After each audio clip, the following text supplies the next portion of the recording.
Mis hermanos, buenas tardes. Dios le continúe bendiciendo. Quiero invitarla a que pueda estar puestos de pie en reverencia ante Dios para que tengamos la lectura de su santa palabra extraída del Evangelio de Mateo, capítulo 5, versos del 43 al 48.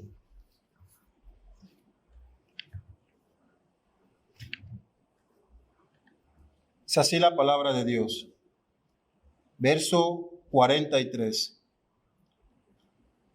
Oíste que fue dicho, amarás a tu prójimo y aborrecerás a tu enemigo.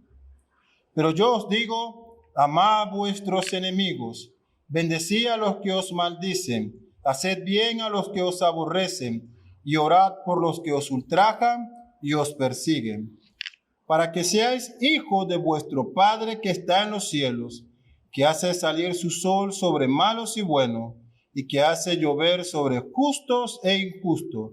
Porque si amáis a los que os aman, ¿qué recompensa tendréis? ¿No hacen también los mismos los publicanos? Y si saludáis a vuestros hermanos solamente, ¿qué hacéis de más? ¿No hacen también así los gentiles? Sed, pues, vosotros perfectos, como vuestro Padre que está en los cielos es perfecto. Oremos.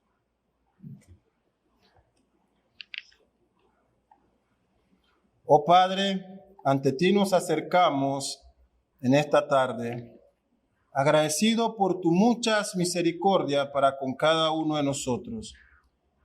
Señor, el hecho de estar aquí es evidencia de tu amor, tu cuidado y tu bondad para con cada uno de nosotros. Al proveernos, Señor, la vida, el aliento, las fuerzas, los recursos, todo esto es, Señor, obra de tu gracia. Bendiciones que no merecemos, mas sin embargo, Señor, en tu bondad, Padre, tú sigues sosteniéndonos, no cortas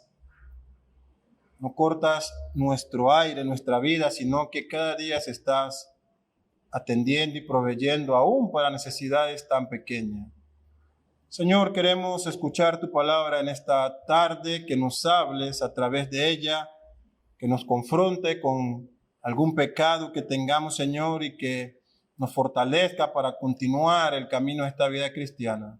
Que tu Espíritu Santo, Señor, que tú has dado a tus hijos, esté sobre nosotros, que nos dé sabiduría y entendimiento, que nos haga ver, Señor, las verdades y comprenderlas y aplicarlas en nuestras vidas, Señor, y también enseñarlas a otros. Padre, que tu Espíritu Santo esté conmigo para que pueda ser un mensajero fiel de tu palabra, Señor. Te pido estas cosas. Bendice a tu iglesia en este momento. Amén. ¿Pueden tomar mi asiento, hermanos?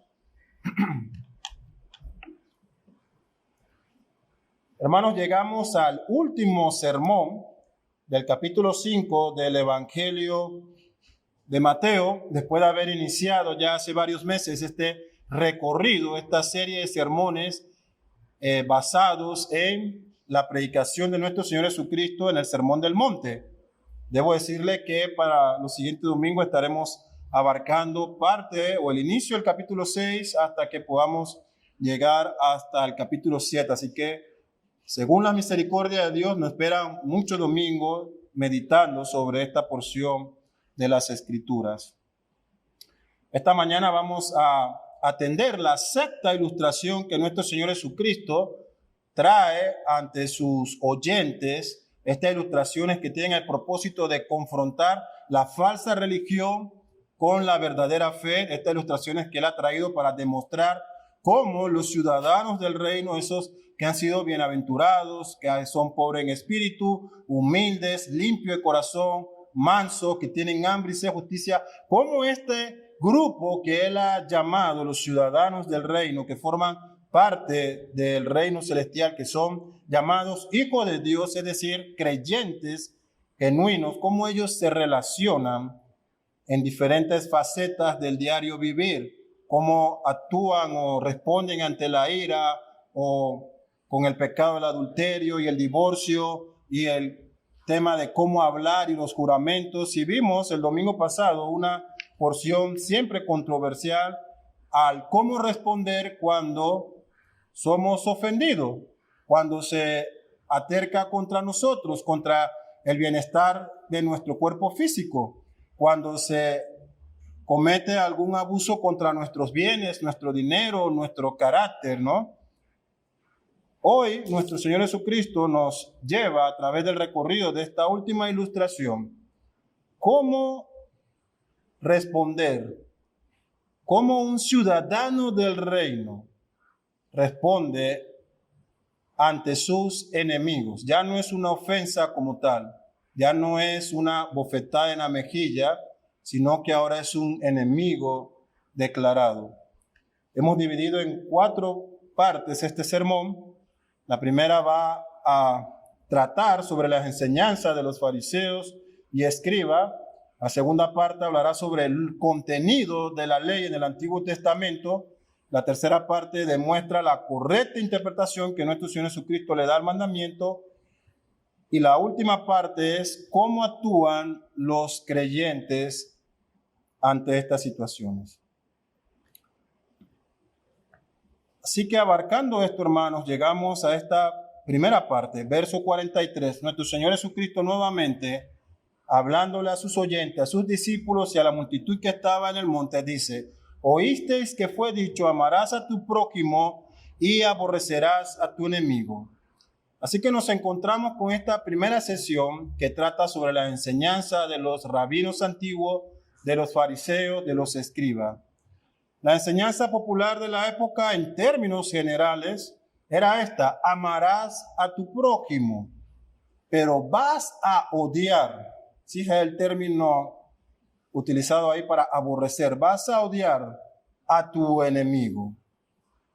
Aunque las escrituras, hermanos, nos dejan saber claramente que había excepciones en cuanto a los fariseos y escribas, es decir, aunque la mayoría enseñaba esto, hay evidencia en el Nuevo Testamento de algunos escribas o doctores de la ley que no tenían este tipo de enseñanza. Por ejemplo, Marcos 12, 32 al 33 nos relata este diálogo que tiene Jesucristo con un escriba cuando le pregunta: Señor, ¿cuál es el gran mandamiento? Y Cristo le dice: tú lo debes conocer, lo que la Escritura demanda. Y el escriba responde: amarás al Señor sobre todas las cosas, con toda tu mente, con todo tu corazón, y a tu prójimo como a ti mismo. Más adelante, en otro pasaje que también nos relata Lucas 10, este doctor de la ley está con Cristo y le hace esta pregunta: Maestro, ¿cómo voy a heredar el reino de Dios? Cristo le responde: ¿qué dice las Escrituras? Y este doctor de la ley responde afirmando estos 2 grandes mandamientos: amarás al Señor tu Dios con todo tu corazón y a tu prójimo como a ti mismo. Pero la enseñanza popular de la época era esa que Cristo denuncia aquí. Oísteis que os han enseñado: amarás a tu prójimo, pero odiarás a tu enemigo, le vas a aborrecer. Así que ante esta enseñanza tenemos que atender una pregunta obligatoria: ¿quién o quiénes son mi prójimo? ¿Y quiénes o quién es mi enemigo? Para el judío, el prójimo, según la enseñanza rabínica, era aquel que era paisano de ellos, es decir, un conciudadano, otro judío, que guardaba la ley, que guardaba los preceptos, la enseñanza de los rabinos, la tradición. Era el prójimo aquel que era parte del pueblo israelita. Los extranjeros prosélitos, aquellos que eran de otras naciones pero que abrazaban el judaísmo, eran considerados también como prójimos. Solo los prosélitos que verdaderamente seguían la ley y su observancia y tradición. Entonces vemos claro que para el judío de la época solo había un prójimo. Era un judío o un extranjero que había abrazado la religión judía. ¿Quién era el enemigo entonces para los judíos? ¿A quiénes los judíos consideraban sus enemigos? Bueno, todos los no judíos, o los gentiles, como se les llama en gran parte de las escrituras. La historia registra, aún la propia escritura en el Antiguo Testamento, registra que los judíos consideraban a los gentiles como perros. Esa era la expresión. ¿Recuerdan ese episodio entre Cristo y esta mujer que está pidiendo por sanidad?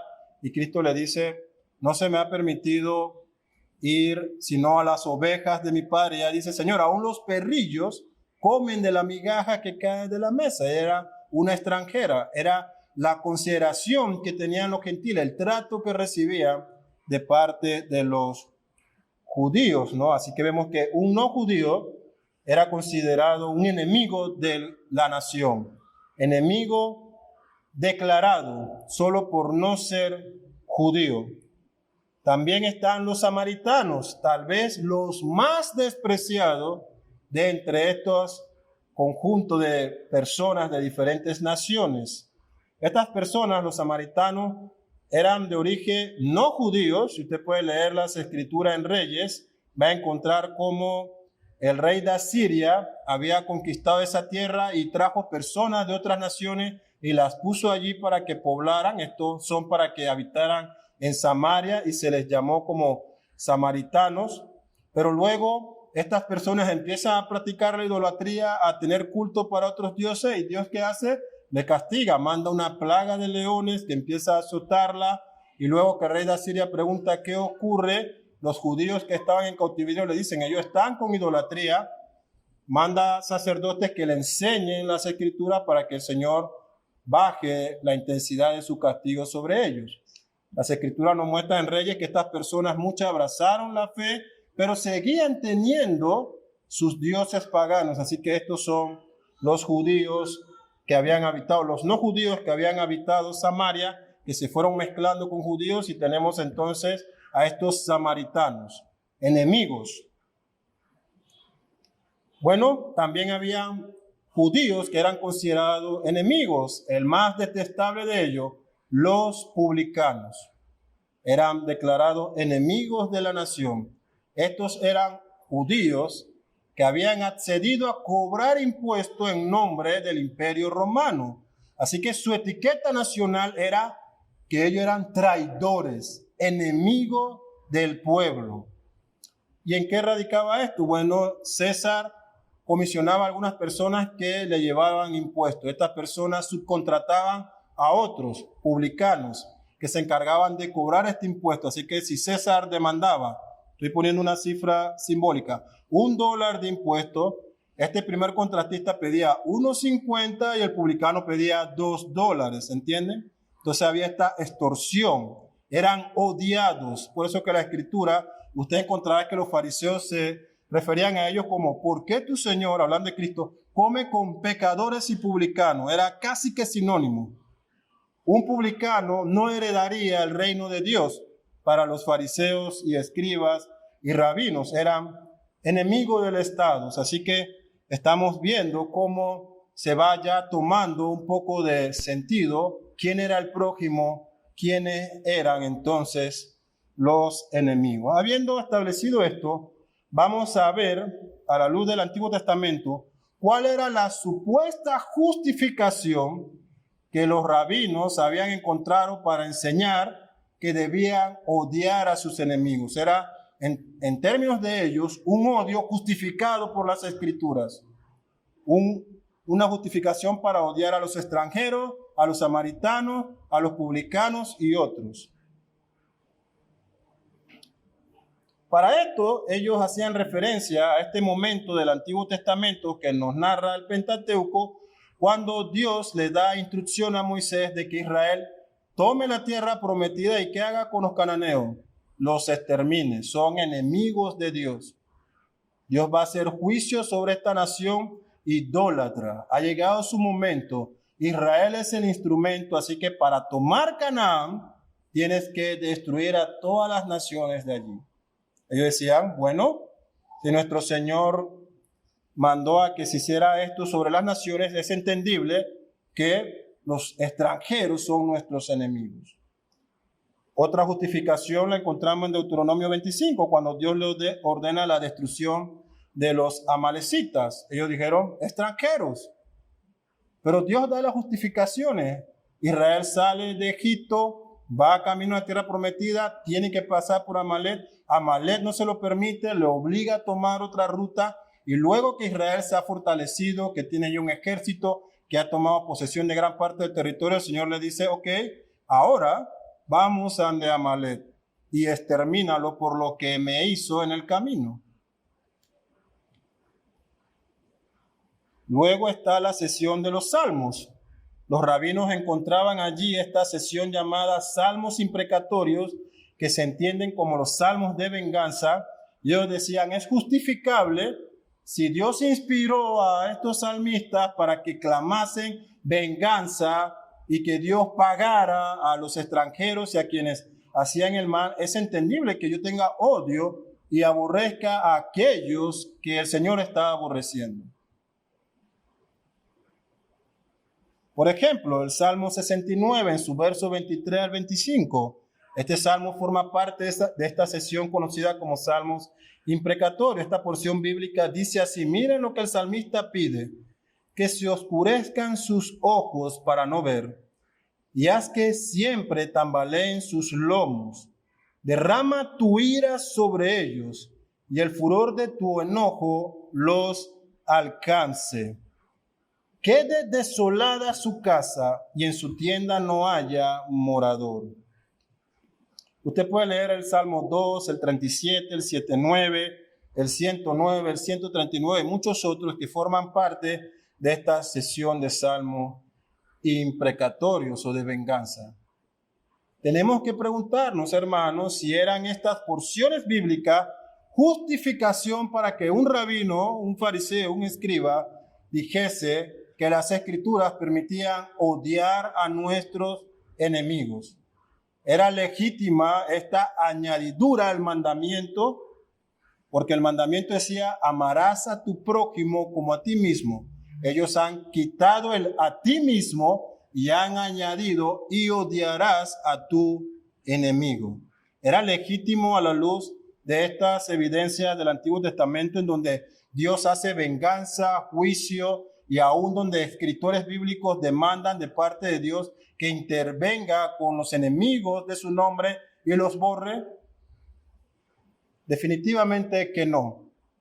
No era una justificación por las siguientes razones. Primero, las guerras ordenadas por Dios en el Antiguo Testamento, con relación a estas porciones bíblicas que vimos en el Pentateuco y en otras partes, ellas especifican que la misma eran ordenadas por Dios como parte de su juicio contra estas naciones paganas que se habían levantado como enemigo de un judío. No. ¿De un fariseo? No. ¿De un escriba? No. Como enemigos de Dios. Así que estas naciones estaban en común acuerdo en que debían detener el avance ¿de quién? Del pueblo de Dios. Ellos no quieren a Jehová en Canaán, así que se han levantado contra él. Y Dios utiliza a Israel como instrumento de justicia para hacer su juicio sobre ellos. De la misma manera en que Dios utiliza a un gobernante civil para ejercer su justicia sobre malhechores. El teólogo alemán Bonhoeffer sobre este asunto dice lo siguiente: las guerras de Israel eran las únicas guerras santas que había en el mundo. Eran las guerras de Dios contra el mundo de los dioses. Jesús no condena esta enemistad porque lo contrario tendría que haber condenado toda la historia de Dios con su pueblo. Lo vemos con las plagas de Egipto. Cada plaga era un ataque de Dios contra una divinidad egipcia. Así que por esta razón no había justificación. Se trataba del honor de Dios, no del nombre personal de un judío.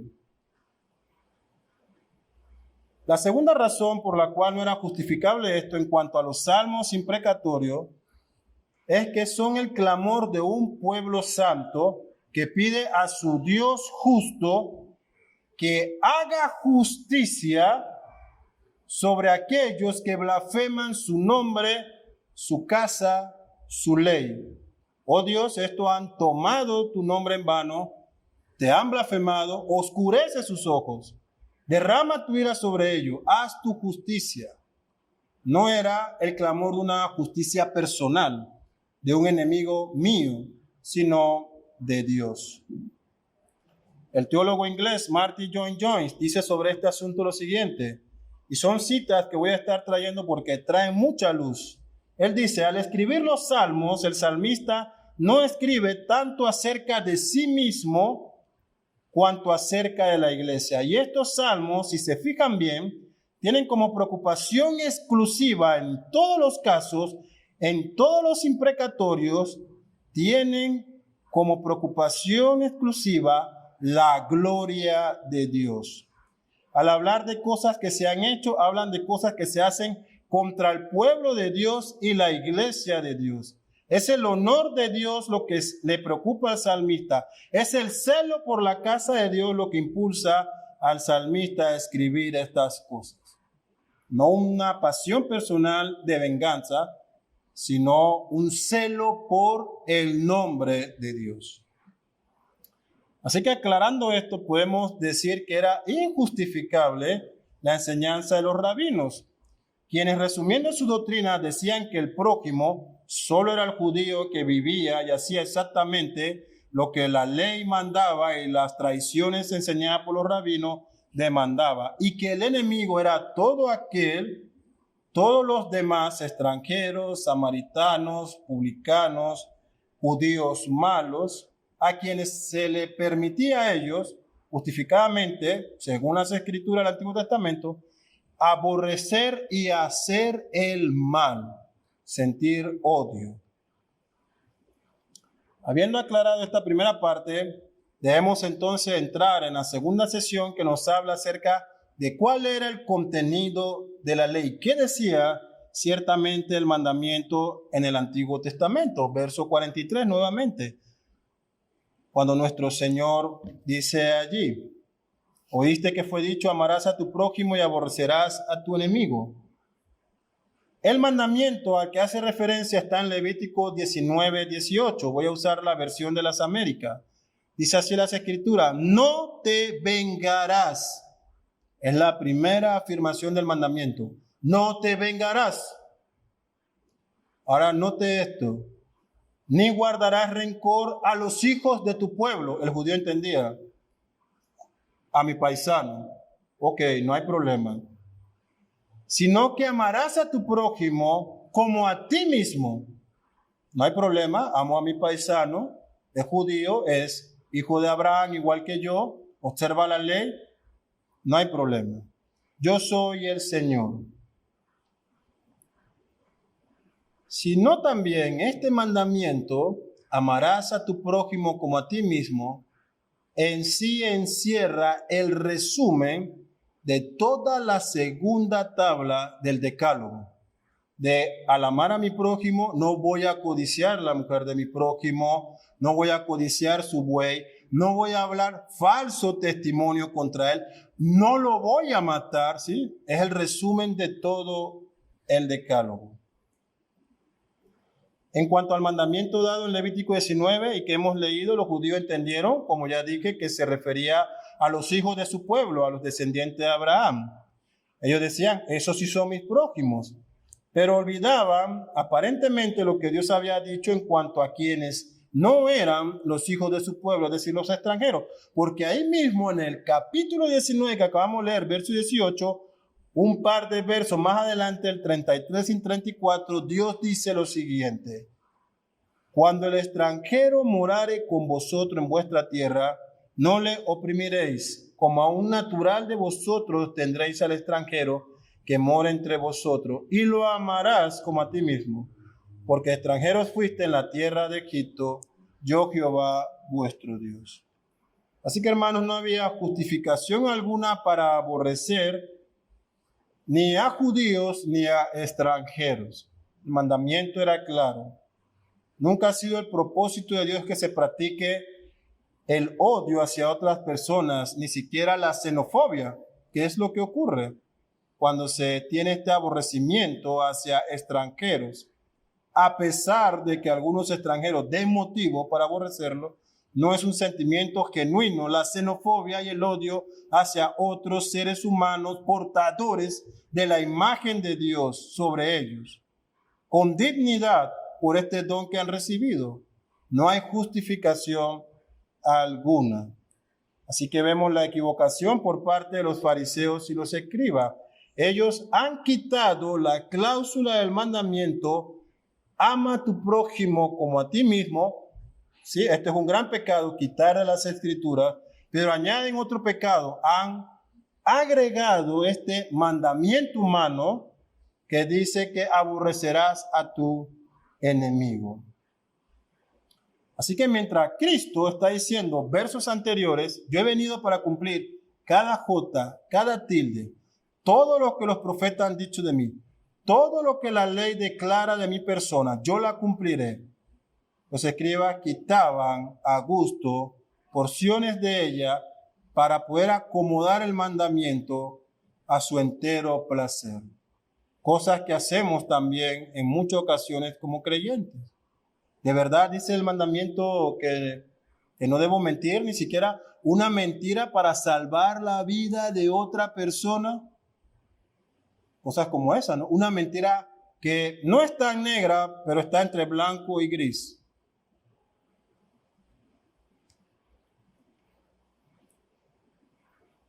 Así que habiendo dicho esto, es interesante notar que Cristo atiende a la pregunta, ¿quién es mi prójimo? Porque ya hemos visto que no había justificación para aborrecer a nadie, ni al judío malvado, el publicano, ni al extranjero que trataban como perro.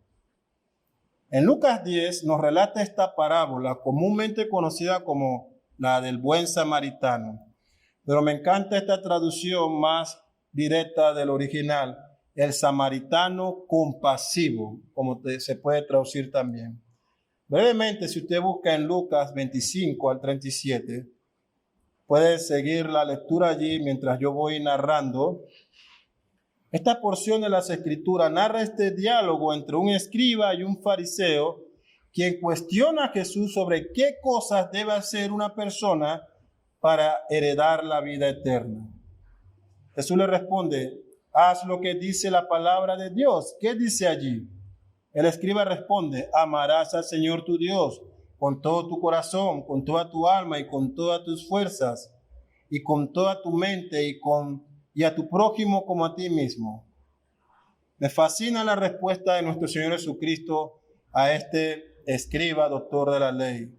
Cristo le dice, bien has dicho, estás en lo correcto, has respondido bien. Haz esto y vivirás. Muchas personas nos han preguntado, y estoy seguro que algunos de ustedes también, ¿cómo heredo el cielo? ¿Cómo llego? Y a veces los creyentes no tienen respuesta a esa pregunta. El carcelero de Filipo le dice a Pablo y a sus acompañantes, ¿qué debo hacer para ser salvo? Cree en el Señor Jesucristo y serás salvo tú y tu casa. Deposita tu fe en Él. Obedece su palabra. Ríndete ante Él. Entrega tu vida. Hay respuesta a esa pregunta. ¿Cómo heredo el reino de los cielos? ¿Qué dice las Escrituras? Obedece los mandamientos de Dios.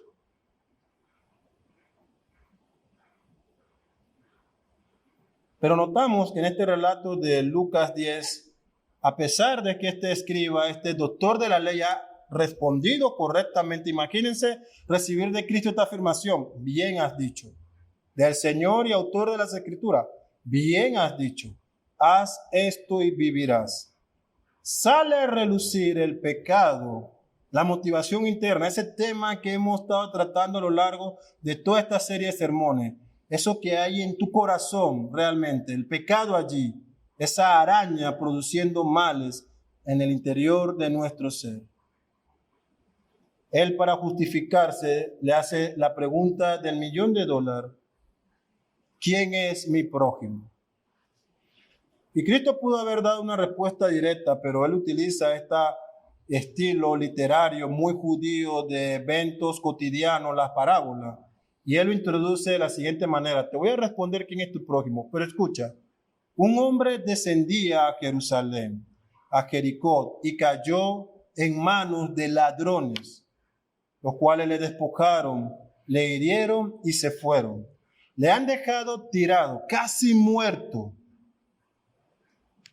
Y aconteció que mientras él agonizaba por su vida allí, descendió un sacerdote por aquel camino, un hombre que tenía la labor de interceder entre el pueblo y Dios, un sacerdote. Y viéndolo, pasó de largo. Está claro que el que está muriendo es judío, ¿sí? Asimismo, un levita, otro de la línea de los sacerdotes.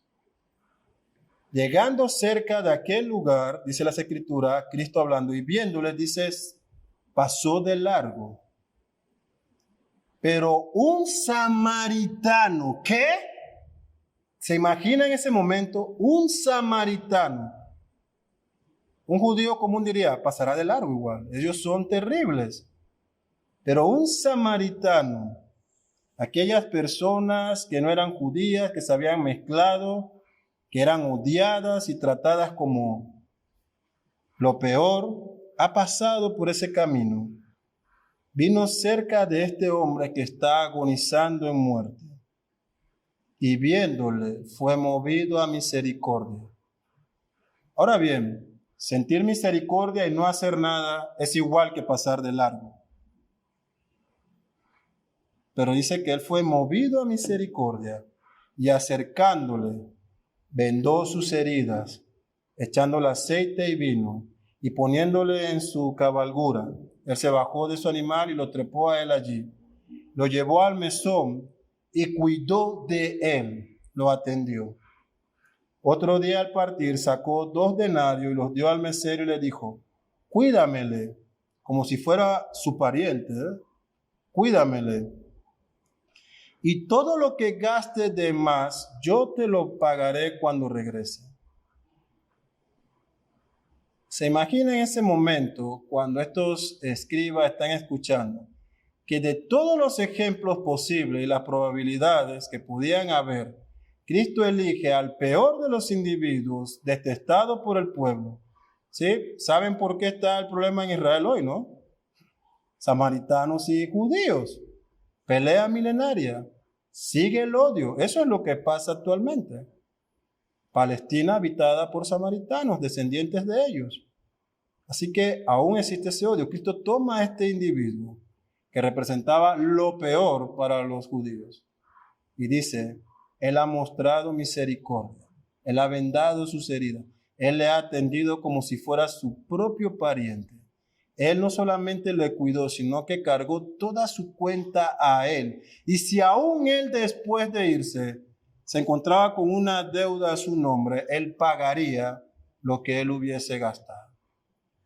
Mirando a este escriba, le pregunta, ¿quién pues de estos 3, del sacerdote, el levita y el samaritano, crees tú que fue el prójimo?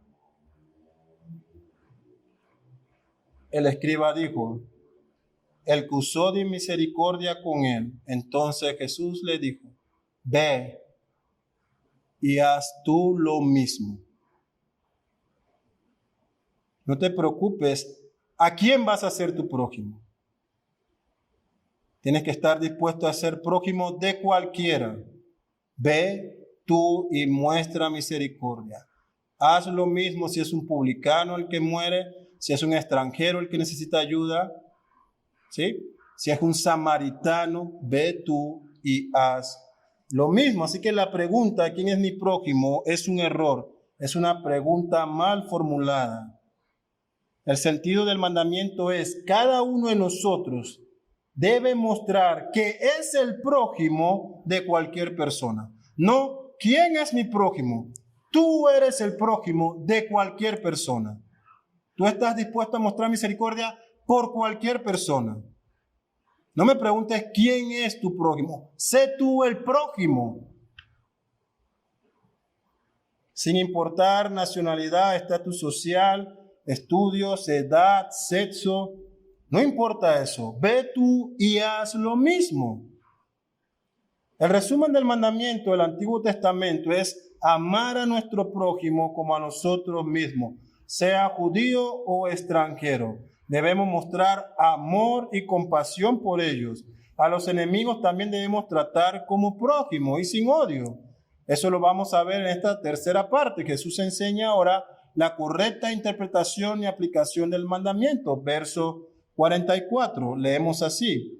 Pero yo os digo, amad a vuestros enemigos, bendecid a los que os maldicen, haced bien a los que os aborrecen, y orad por los que os ultrajan y os persiguen.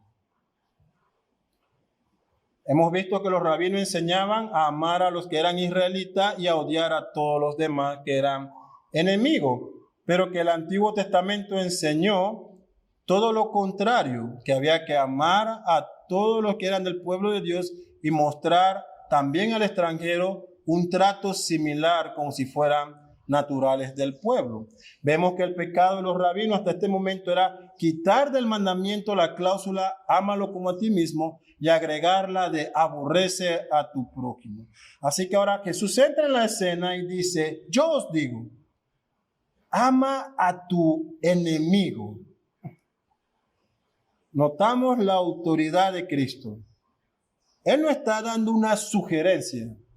Eso hay que dejarlo claro. Cristo nunca da una sugerencia, ni contra el pecado, ni contra la forma en la que Él demanda que sus hijos viven. El ser de corazón limpio no es una sugerencia para los creyentes que quieren una mejor grada en el reino celestial. El ser humilde no es una opción que puedes habilitar si quieres una medalla extra en el reino de los cielos. No. Sus hijos son limpios de corazón. Sus ciudadanos de ese reino celestial son mansos y humildes. Sus hijos aman a quienes le aborrecen. Aman a sus enemigos.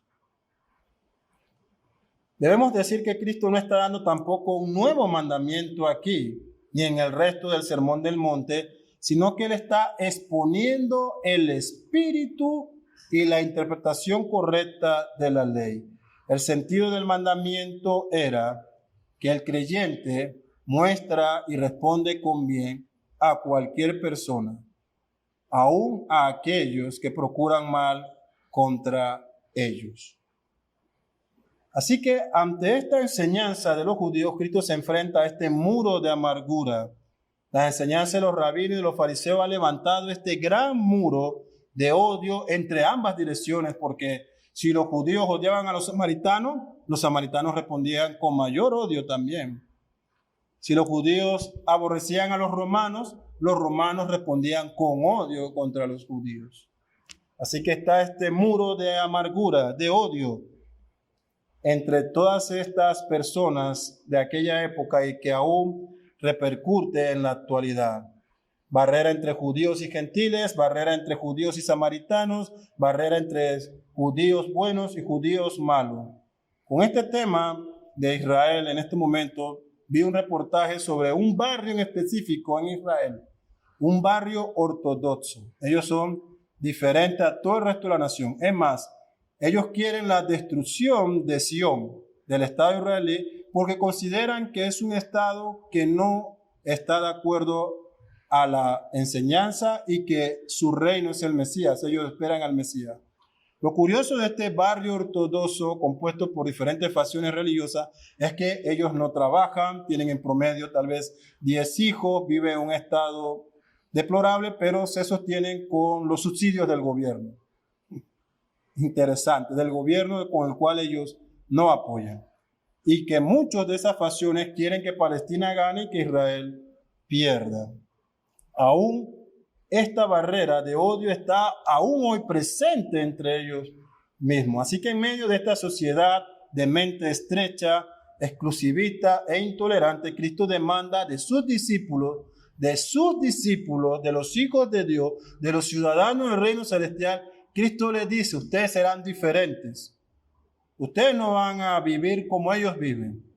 Ustedes no van a tener barreras de odio entre personas de diferentes naciones o estatus social, etcétera. No. Mis estándares, los estándares de mi reino, los estándares de los hijos de Dios son diferentes a los de este mundo. ustedes van a ser radical. Mientras el mundo pide que la respuesta para tu enemigo sea el odio, ustedes amarán a sus enemigos.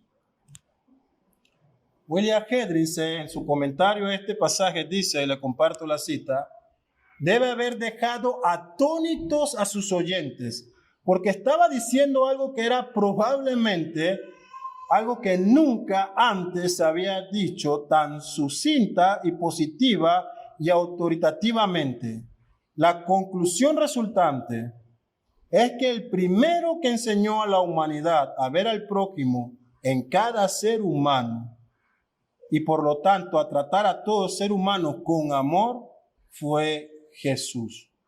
Porque si recordamos la enseñanza de la época, al que te la hace, te la paga, ojo por ojo, diente por diente, quemadura por quemadura. Si te la hizo, tienes autoridad para vengarte, responde igual. Eso lo vimos el domingo pasado. Jesucristo entra con esta enseñanza. Ustedes son diferentes. Cada persona es tu prójimo. Y ante ellos muestras el mismo trato que tú quieres recibir. Le vas a amar como a ti mismo. ¿Y de qué forma van a amar a su prójimo? Él da 3 ilustraciones. Con hechos, con palabra y con oración. El primero de ellos, con hechos. Amar a nuestros enemigos y hacer bien a los que nos aborrecen. El domingo pasado vimos sobre el sentido negativo de que cuando alguien te ofenda, tú no respondas con venganza. Ahora, con alguien que procura tu mal, vas a responder haciéndole bien. Ese es el sentido positivo. Puede alguno decir que esta enseñanza es nueva, pero no es así. Miren lo que notamos en Éxodo 23, 4 y 5. Dice, si encontrares el buey de tu enemigo o su asno extraviado, vuelve a llevárselo.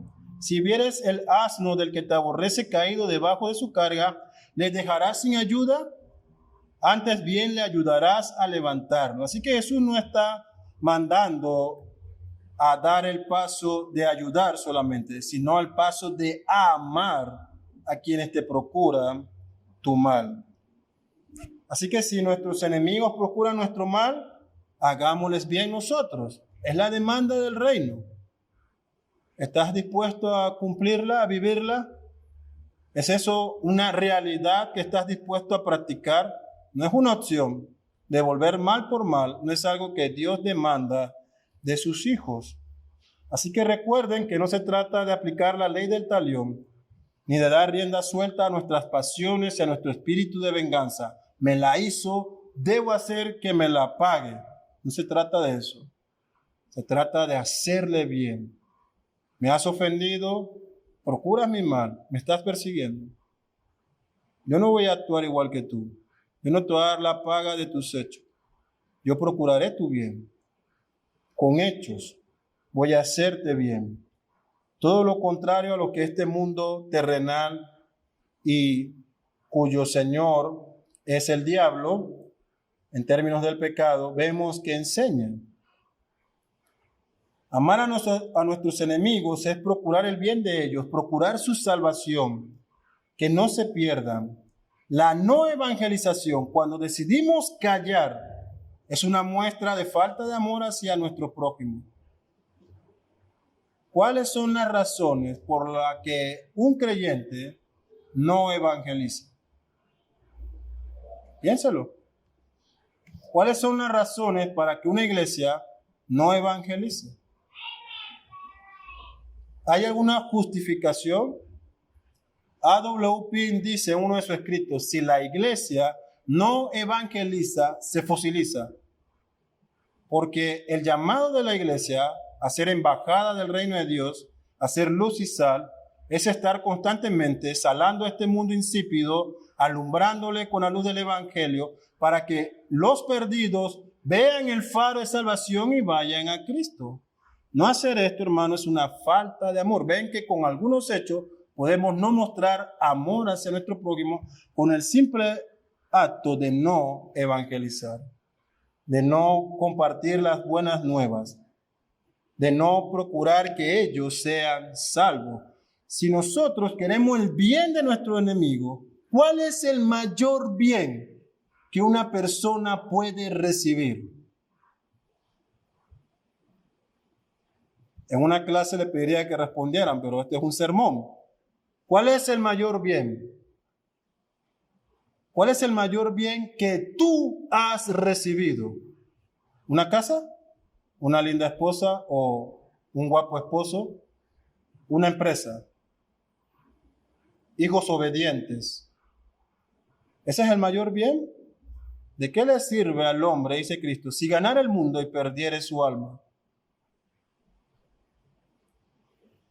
El mayor bien que un hombre puede recibir es que el soberano, autor de la vida, el Dios Todopoderoso, incline su rostro ante esta criatura malcriada, rebelde, pecadora, y le dé gracia salvadora, que no merece, y que el propio Dios descienda en la persona de Cristo a tomar el lugar que le corresponde a este individuo, a que cargue los pecados que son de él y reciba la ofensa que él se ha ganado, y que en cambio se le deposite toda la justicia de Cristo como si él lo hubiera hecho. Si nosotros no deseamos eso para nuestros enemigos, somos igual que estos judíos que aborrecen y odian a los que no son del pueblo de Dios. Alfred Plummer resumió las alternativas con esta simplicidad admirable. Él dice: devolver mal por mal es diabólico. Devolver bien por bien es de humano. Devolver bien por mal es divino. Esta es la demanda del reino de Dios para sus hijos, devolver bien cuando recibimos mal. La segunda forma en que mostraremos amor, ya hemos visto con acciones, ahora es con palabras. El verso 44 dice: bendecí a quienes nos maldicen. Da la idea de que alguien te está gritando injurias y maldiciones, ¿y tú cómo le respondes? La tuya, como el buen panameño, ¿no? Para ti 10 veces, no. Con bendición, con bendición.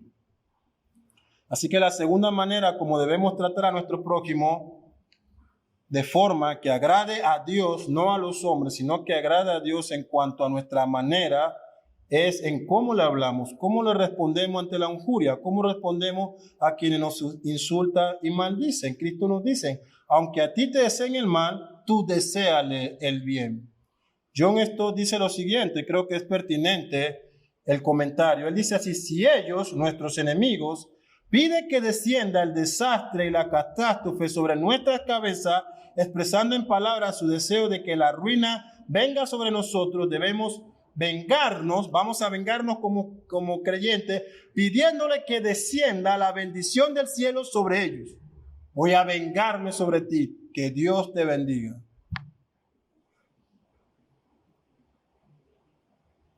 ¿Tú quieres el desastre para mí, mi familia? Yo quiero que el Señor te visite y te salve. Es tan difícil, ¿verdad?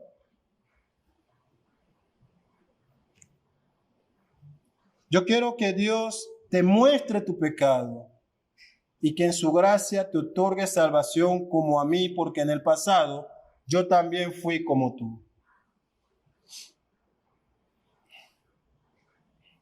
Van a decir: estás loco. Es lo más probable que dirán, ¿no? Pero la locura del evangelio es esta: que nosotros somos aquellos que hemos maldecido a Dios y que Él nos ha respondido con bendición.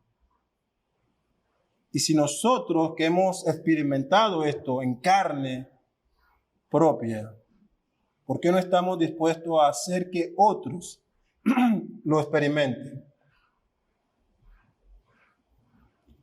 Así que aunque los políticos se merezcan algunas palabras, deseamos el bien para ellos. Recuerdo una pandemia. ¿Cómo oramos por un gobierno corrupto, rebelde a Dios, que prohíba a su iglesia reunirse? En primer lugar, que sean salvos.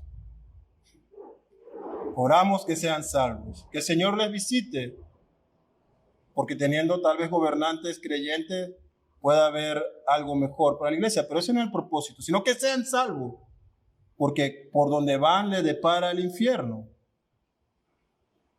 Así que como creyentes, como iglesia, amamos con palabras. Deseamos el bien. ¿Dónde quedaría el testimonio de Cristo y de la iglesia si nosotros respondemos como el mundo? Si le damos la misma paga de sus hechos.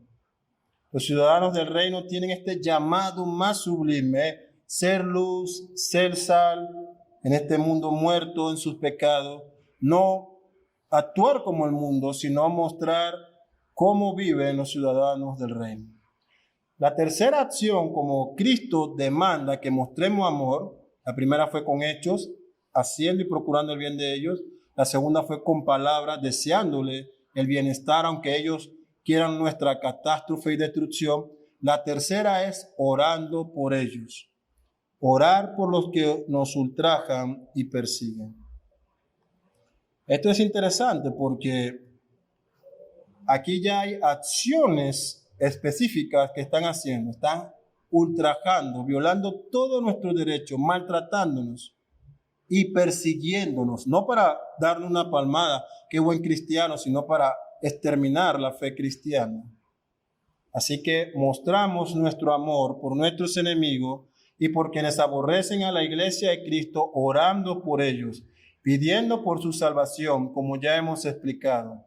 Crisóstomo, este teólogo de la iglesia antigua, vio esta responsabilidad de orar por nuestros enemigos. Él dice que era la cumbre más alta del dominio propio, orar por quienes nos persiguen.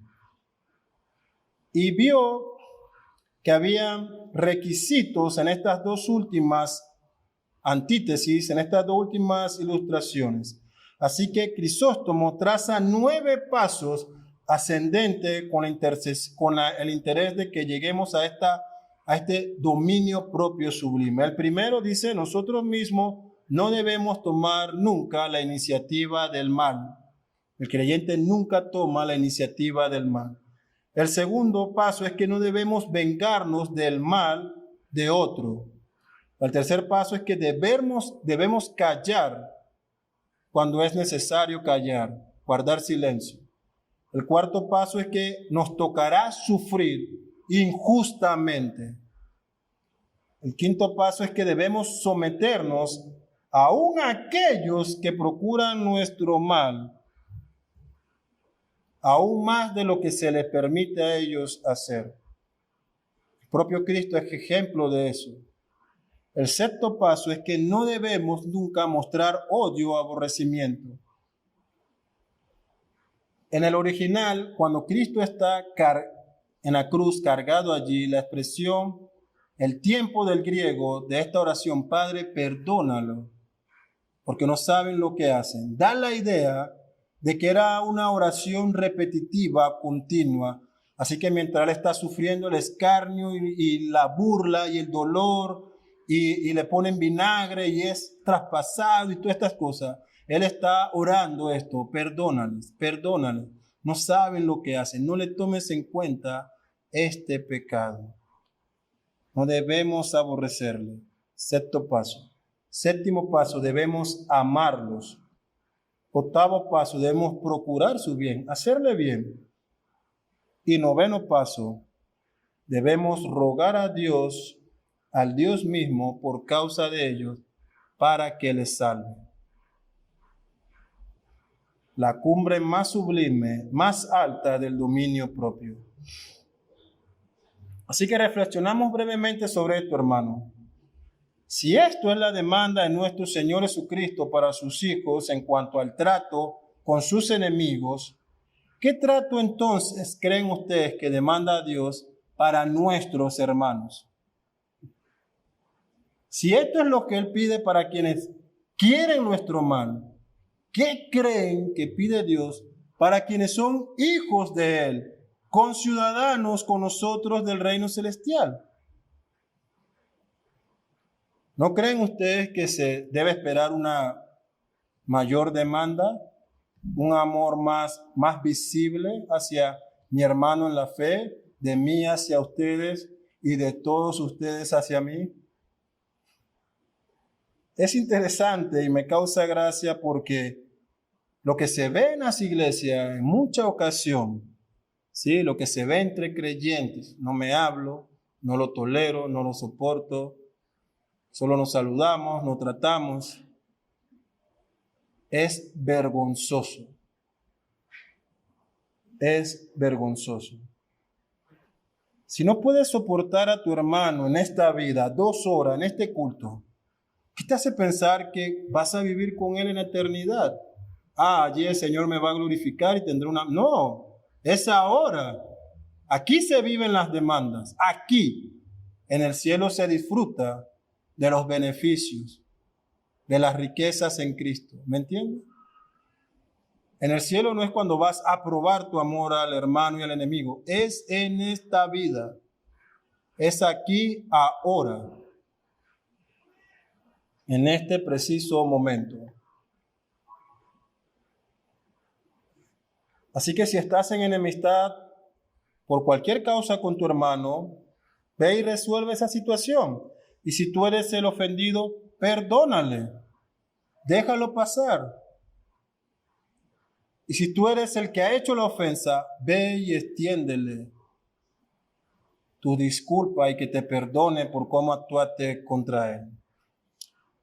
En cuarto lugar, nótense el verso 45, está allí y hace temblar a cualquier creyente. ¿Cómo entonces actúan los hijos de Dios en contraste con los incrédulos? Para que seas, ¿sí?, en base a todo lo que he dicho, de que ames con acciones, palabras y oraciones. Haz todo esto. ¿Para qué? Para que seas hijo de vuestro Padre que está en los cielos, que hace salir su sol sobre malos y buenos, y que hace llover sobre justos e injustos, porque si amáis a los que os aman, ¿qué recompensa tendréis? ¿No hacen también lo mismo los publicanos? Y si saludáis a vuestros hermanos solamente, ¿qué hacéis de más? ¿No hacen también esto los gentiles? Así que ahora Cristo muestra este claro contraste entre los ciudadanos del reino contra los ciudadanos terrenales. Los del reino son llamados a imitar a su Dios, a su Padre.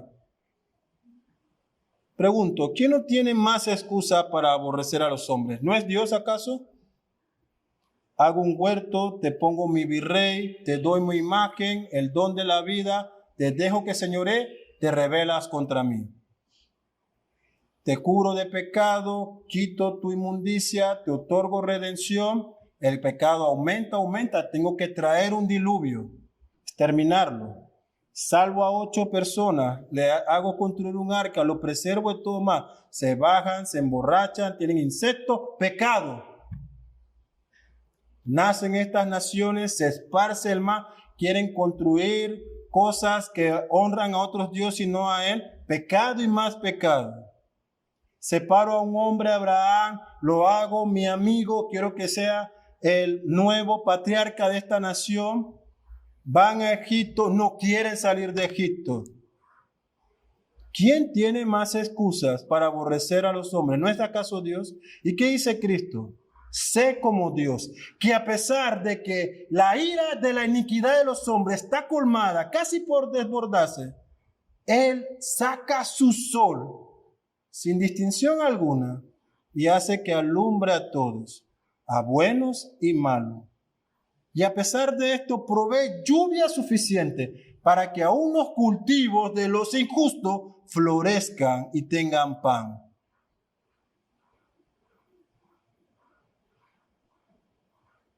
No pueden ser como su Padre, dice Cristo. Nos dice a nosotros hoy. No pueden imitarle No pueden hacer lo que hace su Dios, que hace que su sol brille sobre malos y buenos, que hace que haya lluvia sobre todo aquel, porque si eres como los judíos, que vas a amar solo a los que procuran tu bien, ¿qué hay de más? ¿Qué te hace diferente? ¿Para qué te he salvado? ¿Para qué te he hecho mi hijo? Eso lo hacen los gentiles, los publicanos. Es lo que hacen. Pagan bien al que le da bien y mal al que le da mal. Así que somos llamados a imitar a Dios. Él provee suficiente aire para todos los hombres, aún para aquellos que están persiguiendo a sus hijos. Él provee el trabajo, la salud por igual. A pesar de que este mundo se ha comportado con odio hacia él, él muestra gracia común. Él muestra bienestar para todo. Él no quita su mano de la creación y deja que los eventos naturales arrastren a la humanidad. Él aún está cuidando de ella.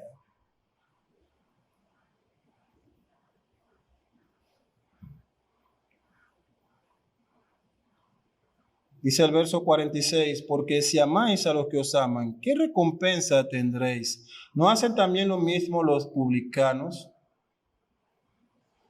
Así que debemos ser diferentes a ellos. Dice en los versos anteriores, en el capítulo 5, Cristo habla diciendo, si su justicia no es mayor que la de los escribas, qué mal por ustedes. Qué mal por ustedes. Verso 47, y si saludáis a vuestros hermanos solamente, ¿qué hacéis de más? ¿No hace también así los gentiles? Y esta expresión, ¿qué hacéis de más? No está allí por accidente. Si estás viviendo como el mundo, no estás haciendo nada por la causa del reino, ¿qué estás haciendo de más? ¿Qué es diferente? ¿Qué es extraordinario en tu vida? ¿Qué estás haciendo de extra a lo que debes hacer como hijo del reino? ¿Qué haces de más? ¿Cómo te diferencias del mundo? El creyente no se conforma con lo ordinario, sino que va en pos de lo extraordinario, del reino celestial. El cristiano no vive una vida anormal en comparación con el mundo. No hace lo que el mundo hace. Es totalmente antinatural a lo que el mundo practica. Diferente a ello. No se complace con eso. Ellos viven una vida en relación a Dios. Los cristianos viven con la mirada puesta en lo sublime, con la eternidad fijada en sus ojos, con el sentimiento trascendente de que hay un motivo después de esta vida. Hay algo allá esperando, no hay una patria celestial. Mi mirada está puesta allí. Jesús pregunta, ¿qué hacéis de más? ¿Qué hacéis de extraordinario?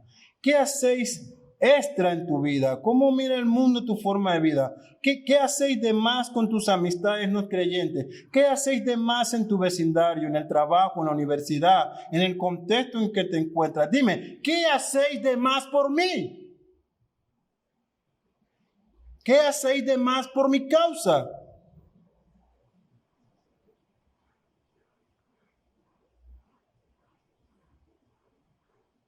No mires a otros, mírate a ti. ¿Qué estás haciendo tú por mí? Pregunta Cristo. ¿Qué hacéis de más? ¿Cómo te diferencias de estos publicanos, de estos gentiles, de estos fariseos? ¿Qué haces de más? ¿Cómo tratas a tus enemigos? ¿Qué estás haciendo de más?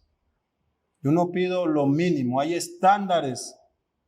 Mis hijos cumplen mis estándares. ¿Qué estás haciendo de más? Me viene a la mente la parábola de este siervo después de que su señor se va de viaje y reparte dones y talentos y a él le da uno y con temor, ¿qué hace? Lo esconde. Y cuando su señor, que en la parábola de Cristo, regresa a pedir cuenta, ¿qué has hecho con mi talento? Con el don que te di. Aún si hubieras hecho lo mínimo, ponerlo en un banco y darme la tasa de interés preferencial que hay en ese momento en Jerusalén, hubiese ganado el interés, pero ni siquiera fuiste capaz de esto. Fuera de aquí, dice la parábola. Quítale su don, dáselo al que sí hizo más por mí. Nótese que esto no es salvación por obra, son salvados que obran para el reino. ¿qué hacéis de más? Y él concluye con esta aplicación. Verso 48. Sé pues vosotros perfectos, como vuestro Padre que está en los cielos es perfecto. Algunos ven esto y dicen, ok, es posible que la perfección en la vida cristiana se encuentre en esta vida. Eso no es el sentido del pasaje. En su contexto previo está claro. Serán perfectos mostrando amor de la forma en que yo he demandado que amen, con palabras, con acciones, con oraciones sobre quienes quieren tu mal, dándole bien cuando recibas mal. Serán perfectos cuando muestren el carácter de ser regenerado a esta sociedad corrupta. Serán perfectos cuando paguen e imiten a Dios de la misma manera en que Él trata a su creación.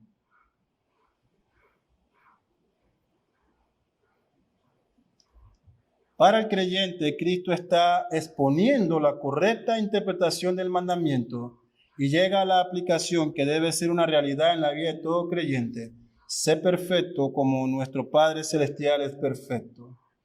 Las palabras de Jesús resuenan en los oídos de sus hijos. ¿Cuál es el mandato? Ve tú y haz lo mismo. Muestra misericordia, haz lo mismo. ¿Qué hacéis de más? Haz lo extraordinario. Para el no creyente, para aquel que aún persiste en vivir disfrutando de su estado de vida, alejado de Dios, el mayor acto que puedo hacer por ti, el mayor acto de amor que puedo reflejar en este momento es advertirte de que puedes disfrutar hoy de estos placeres terrenales, puedes gozarte en tus pasiones pecaminosas, puedes tal vez no encontrar nada malo en ello, según tu pensamiento. Ante Dios, eso es la causal por la cual tú serás arrojado al infierno. No hay un lugar intermedio como enseña la secta católica. No. El infierno es lo que te depara. No hay oraciones de arrepentimiento una vez en ese estado. No hay gracia, ni siquiera la común. Solo una horrenda expectación de la ira de Dios, ola tras ola, castigándote por cada una de las ofensas que hiciste en vida, sin parar, no por una eternidad, sino por miles de eternidades, en un estado en donde nunca podrás escapar. Si eso no te hace reflexionar sobre el futuro de tu vida, hermano, es preocupante tu condición. Yo te exhorto a que puedas arrepentirte, a que vayas en oración a Dios, a que le pidas que aunque tú no lo mereces, Él pueda inclinarse por ti y darte misericordia. Aún una poca que te ayuda a escapar del infierno. Concluyo, hermano, recordándoles que los ciudadanos del reino celestial no son llamados a vivir de acuerdo a los estándares del mundo, sino que sus vidas son regidas por la ley y el estándar de Dios. Los ciudadanos del reino celestial no practican el odio hacia aquellos que muestran algún tipo de aborrecimiento para ellos, sino que con hechos muestran amor, con palabras procuran y desean el bien y con sus oraciones interceden ante Dios para que la misericordia de Él pueda ser derramada sobre quienes desean el mal de ellos. Los ciudadanos del reino celestial no procuran la venganza. Dejan todo en las manos de Dios y actúan imitando a su Padre, quien otorga su favor a todos los hombres, como hemos visto, sin distinción. Él da bienes a los hombres a través de su gracia común. Por último, los ciudadanos del reino celestial no buscan la gloria de su nombre ni la fama de su carácter. No procuran el bienestar de ellos. Todo lo contrario. viven en conformidad con la palabra de Dios, aunque ésta tenga como propósito que ellos pasen por valles de sombra de muerte. Viven en conformidad con los mandamientos de Dios, aunque esto involucre ser atormentados, ultrajados y perseguidos. Si tú no quieres sufrir alguna de estas cosas, no te hagas cristiano. Porque el llamado del reino no es a una prosperidad. Dios no te ha prometido la llave de tu carro, ni de la empresa, ni mucho menos el yate en el que vas a ir a Taboga. Es y será la vida cristiana un camino estrecho, pedregoso, difícil, donde solo los valientes caminarán, en donde hay persecución e insulto y ofensa a causa del nombre de Cristo. Este es el llamado de los ciudadanos del reino. Oremos.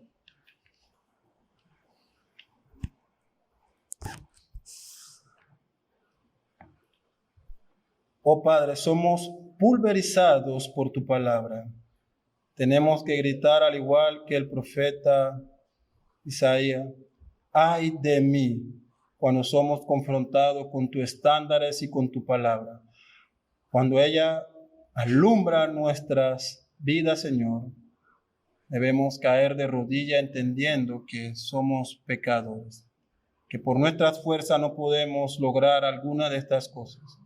Solo tú puedes proveernos, Señor, de tu Espíritu para que podamos caminar en estas obras que tú preparas para tus hijos.